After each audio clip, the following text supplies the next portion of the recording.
ખોમાં ચોર ચોર થઈ ગયો, હાથમાં હતો ને પડમાં દૂર થઈ ગયો, નાનકી આંખોમાં ચોર ચોર થઈ ગયો, હાથમાં હતો પડમાં દૂર થઈ ગયો. એવો તો શું વાંક છે મારો, એક સપનું જોઈ ના શક્યો, મારે હૈયે ફરજનો ભારો, મન ભરીને રોઈ ના શક્યો. તૂટી રે ગયું સપનું, તૂટી રે ગયું, છૂટી રે ગયું સપનું, છૂટી રે ગયું.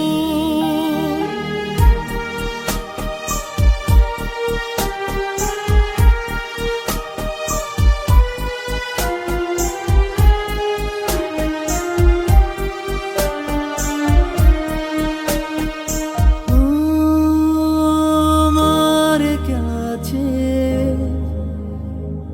એવી આશા, સઘળું સદાય મળે, થોડામાં પણ વધુ છે માની, જીવીએ સદાય અમે. આકાશ છે ગોદડીને છે ધરાની સાદડી, ચમચમાતા તારનામાં સપના સીવીએ અમે. તૂટી રે ગયું સપનું, તૂટી રે ગયું, છૂટી રે ગયું સપનું, છૂટી રે ગયું.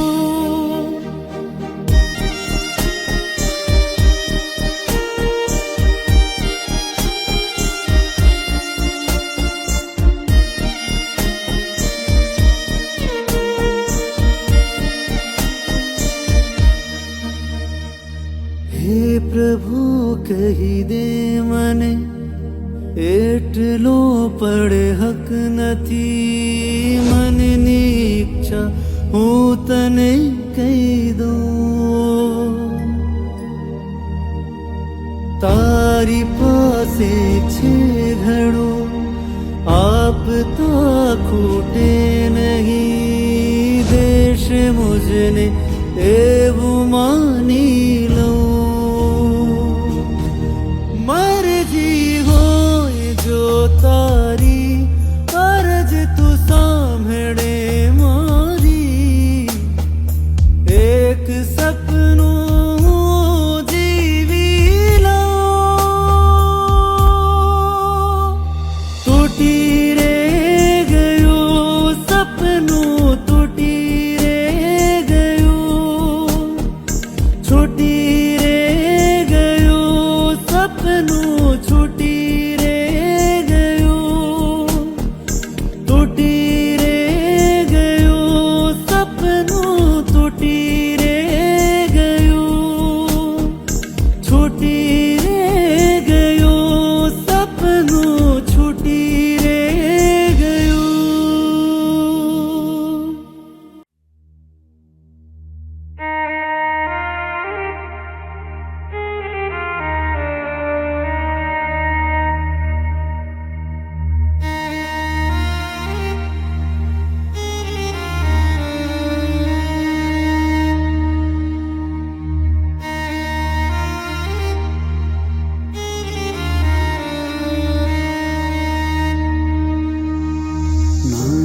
की આંખોમાં ચોર ચોર થઈ ગયો, હાથમાં હતો ને પડમાં દોર થઈ ગયો, નાનકી આંખોમાં ચોર ચોર થઈ ગયો, હાથમાં હતો પડમાં દૂર થઈ ગયો.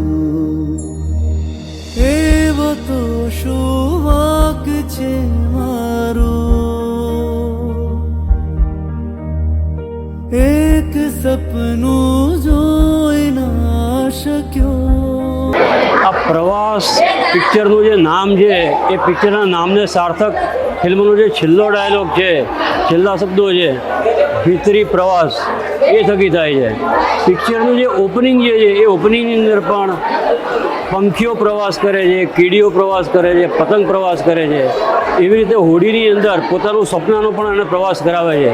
એટલે આ રીતે જોવા જઈએ તો વિપુલભાઈએ જે બાળકો પાસેથી કામ લીધું છે અને જે ગહનતાથી બાળકો પાસેથી કામ લીધું છે અને જે ગહનતાથી જે સરળ રીતે રજૂ કર્યું છે એ વસ્તુને ખરેખર કાબિલે દાદ છે. આ પિક્ચર દરેક ગુજરાતી પ્રજાએ કુટુંબ ભાવના માટે ચોક્કસપણે જોવું જોઈએ એવું મારું માનવું છે. નમસ્તે, હું અનુરાગ પ્રપન્ન. હમણાં આ પ્રવાસ ફિલ્મ જોઈ, અદ્ભુત ફિલ્મ છે. એકચ્યુઅલી કહેવા માટે જ આ ચિલ્ડ્રન્સ ફિલ્મ છે, પણ સાચું હોવું તો મોટાઓને રિલેટ કરે એવી ચિલ્ડ્રન ફિલ્મ છે. કારણ કે ફિલ્મ જોતાં જોતાં હું પણ મારું બાળપણ રિલેટ કરતો હતો. અમને પણ આ જ રીતના પિકનિકમાં જવા માટે પૈસા નહોતા આપી શકતા મારા મા બાપ, એટલે આખી બધી જ વસ્તુઓ રિલેટ કરતો હતો. બહુ જ સુંદર ફિલ્મ, બહુ જ એક્ટરોની બહુ ઇનોસન્ટ એક્ટિંગ છે, બધા ઇનોસન્ટ લાગ્યા છે. જરાય ક્યાંય વાર્તામાં કે અભિનયમાં કે મેકિંગમાં મેડઅપ નહોતું લાગતું, બધું બહુ જ નેચરલ લાગતું હતું. અને એ નેચરલ હોય એટલે જ આપણને પોતાના ઘરની વાત લાગે. બહુ જ સુંદર ફિલ્મ. આ પિક્ચર આપણા પોતાની સ્ટ્રગલ ઉપર જો આપણે આપણા છોકરાઓને જો ના કહી શકતા હોઈએ તો એને અહીંયા સુધી લઈ આવવાની આપણી જવાબદારી આવે છે. અને આ મૂવી એકદમ સચોટ અને સુંદર મૂવી છે. દરેક વ્યક્તિએ આ જોવું જોઈએ અને અહીંયા સુધી આવવું જોઈએ. રિયલી અમે ઘણા બધા મૂવી જોઈએ છીએ, પણ ગુજરાતી મૂવી પ્રત્યે થોડું ઓલું હોય, પણ આજે છોકરાઓને લઈને આવ્યા. મને એવું લાગ્યું કે લાઈફ લેસન મારી બંને ડોટરે શીખ્યું છે અને આગળ બી આ મૂવીને થોડી વધારે સક્સેસ મળે. અને મને તો એવું છે કે બધા જ મારા ફ્રેન્ડ સર્કલને કહીશ કે એ લોકો છે એ આ મૂવી જોવા જાય, જેથી કરીને આ નાના બાળકોને જે ઘણા મા બાપ આવી જે સ્ટ્રગલ કરી રહ્યા છે એ બી એમને જાણવા મળે અને ખબર પડે અને સમજ પડે. એટલા માટે હું તો બધા જને જરૂરથી કહીશ કે તમે એક વખત તો મૂવી જોવા જાઓ. આપણે ઘણા બધા એવા ન જોઈતા બી મૂવી જોઈએ છીએ, તો આ મૂવી સિરિયસલી જોવા જોઈએ. આ મૂવી તો બહુ જોરદાર હતી. અને ફર્સ્ટ ઓફ ઓલ હું કહેવા માગું છું કે આમાં એક એવો મચ્યોર રોલ છે કે મતલબ સમજવાની ઘરની પરિસ્થિતિને બધું. કારણ બોલિવૂડ નહીં પણ ગુજરાતી, સાઉથ ને બધી જગ્યા કોઈ પણ ઇન્ડસ્ટ્રી જો ફિલ્મમાં તમને આવો મચ્યોર રોલ અને આવી સ્ટોરી તમને ક્યાંય જોવા જ નહીં મળે. બહુ જ આનંદ થયો કે આવી ગુજરાતી મૂવી છે કે જેમાં પરિવારને લગતું એક ઇમોશનલ અટેચમેન્ટ બતાવ્યું છે. દરેક સ્ટારકાસ્ટે ખૂબ જ સારું કામ કર્યું છે. પરિવાર કેવો હોવો જોઈએ અને આવા ગુજરાતી મૂવી બહુ જ ઓછા બન્યા છે. અને ડાયરેક્ટરથી લઈને દરેક એક્ટર દ્વારા ખૂબ જ સારો પ્રયત્ન કરવામાં આવ્યો છે અને એક નવું ગુજરાતી મૂવી ઇન્ડસ્ટ્રીને એક નવું ઝોનર મળ્યું છે. સો ડેફિનેટલી આઈ સજેસ્ટ એવરીવન કે પ્રવાસ મૂવી તમે થિયેટરમાં જજો અને જોજો. 70+ એમને અલગ અલગ પુરસ્કાર મળ્યા છે. So you should watch definitely in theatre. Picture હતું ને કે આમાંથી એટલું જાણવા જેવું છોકરાઓને મળ્યું ને કે જે આપણે લાઈફ જીવ્યા હતા ને અત્યારે જોવા મળી કે કેવા ગામડાના સીન હતા, કેવા સરસ આમ જે આપણે પોતે બી ફીલ કરી શક્યા કે આ જીવનમાંથી આપણે ગુજરીને આટલા આવ્યા છીએ. અને હજુ છોકરો પાછળ કોઈ જીદ કરશે ને તો આ પિક્ચર જોઈને એમને ઘણું શીખવા મળશે કે ના આટલી બધી જીદ ના થાય એના માટે. એટલે એકદમ બેસ્ટ પિક્ચર હતું. પ્રવાસ મૂવી જોવા આવ્યા છીએ. અમને મૂવી જોઈને બહુ જ આનંદ થયો. ખરેખર એ બાળકોને શીખવા જેવું છે, બાકી શિક્ષકો શીખવાડે છે એના કરતાં પણ જો બાળકો એના જે વાતાવરણના રીતે વધારે શીખે છે એ ખૂબ જ મહત્ત્વનું છે. મને ખરેખર આનંદ થયો, મારા બાળક સાથે આવી છું અને આ પિક્ચર જોઈને મને એક એવું ફિલિંગ આવ્યું છે કે ખરેખર દરેક સ્કૂલના બાળકોને પણ આ મૂવી જો સ્કૂલના સંચાલકો જોડાવે તો ઘણા બધા પેરેન્ટ્સનો પ્રોબ્લેમ આપણે સોલ્વ થઈ જશે. આજકાલ બાળકોમાં સમજણ શક્તિનો ખૂબ જ અભાવ જોવા મળે છે. માતા પિતાની પરિસ્થિતિને સમજી શકતા નથી. સગવડ હોય કે ના હોય તો બહુ જીદ કરીને કે આ વસ્તુ જોઈએ એટલે જોઈએ. જો આ સંજોગોમાં એ લોકો આ પિક્ચર જોશે ને તો એ લોકોને સમજણ પડશે કે કેવી પરિસ્થિતિમાં બાળકો જીવી રહ્યા છે. ટ્રેન્ડ પ્રમાણે જે બાળકો સમજતા નથી ને જીદ કરે છે ને એ છે આ મૂવી જોયાથી ખબર પડે છોકરાઓને બી કે મમ્મી પપ્પાની પરિસ્થિતિ શું હોય છે અને એમાં આપણે કઈ રીતે એડજસ્ટ કરવું અને છોકરાઓ એ રીતે ટ્રેન્ડ થાય એ બહુ અગત્યનું છે. મૂવીમાં જે મેસેજ છે એ બહુ જ સરસ મેસેજ છે બાળકો માટે અને વડીલો માટે બી, કે બાળકો બી અત્યારના કેટલા સમજદાર બતાવે છે. હવે બી એવું છે કે આ પ્રવાસમાં જે કેરેક્ટર છે એ રીતના જ અત્યારના બાળકો બી એવા સમજદાર બને અને મા બાપને એ રીતે સપોર્ટ કરે કે જેનાથી મા બાપની ચિંતા અત્યારના ટ્રેન્ડ પ્રમાણે ઘણી ઓછી થઈ જાય. કનેક્શનમાં આ મૂવી પોતાના ચાલને બતાવવી ખૂબ જ જરૂરી છે. જો અમે પણ સમજીએ તો બાળકોને પણ સમજાવવી પણ બહુ જરૂરી છે. ખરેખર બહુ સરસ મૂવી છે. ખૂબ જ નાનકડી બારીક વાતને સરસ રીતે વણી છે, ગૂંથી છે. લોઅર મિડલ ક્લાસ ફેમિલીની નાની નાની સમસ્યાઓ અને એ બધાની વચ્ચે એક બાળક જ્યારે ઉછરીને મોટો જ્યારે થતો હોય છે ત્યારે એ પણ કુટુંબની લાગણી, તકલીફો બધું સમજીને આગળ વધવાની એની જે એક જર્ની છે. એટલે મુખ્ય જે ટેગલાઇન છે લખ્યું છે ઇટરનલ જર્ની. એટલે બાહ્ય પ્રવાસ તો આપણે બધા કરતા જોઈએ છીએ પણ અંદર એક આંતરિક પ્રવાસ પણ પેરેલલ ચાલતો હોય છે. ફિલ્મમાં છેલ્લે એક લાઇનમાં એ લોકોએ કહ્યું છે એ પ્રમાણે કે આપણે કોઈ બી પ્રવાસે જર્ની ઉપર નીકળતા હોઈએ છીએ તો એ જો બાહ્ય પ્રવાસ હશે તો એનું એક ડેસ્ટિનેશન છે, ત્યાં આપણે અચૂક અટકી જઈએ છીએ, ત્યાં પૂરો થાય છે. પણ તમારી ઇન્ટરનલ જર્ની, આંતરિક પ્રવાસ તો હંમેશા ચાલુ જ રહે છે. અને હા, આમ પણ કહ્યું જ છે ને કે આ પ્લેનેટ ઉપર, આ પૃથ્વી ઉપર આપણે પ્રવાસી છીએ. લાઈફમાં ઘણા બધા સંઘર્ષ એવા હોય છે કે જે લોકોને કરી નથી શકાતા હોતા. તમે એને ફીલ કરી શકો છો, અદરવાઇઝ એને છોડી દઈ શકો છો. કેવું લાગ્યું મેમ તમને મૂવી?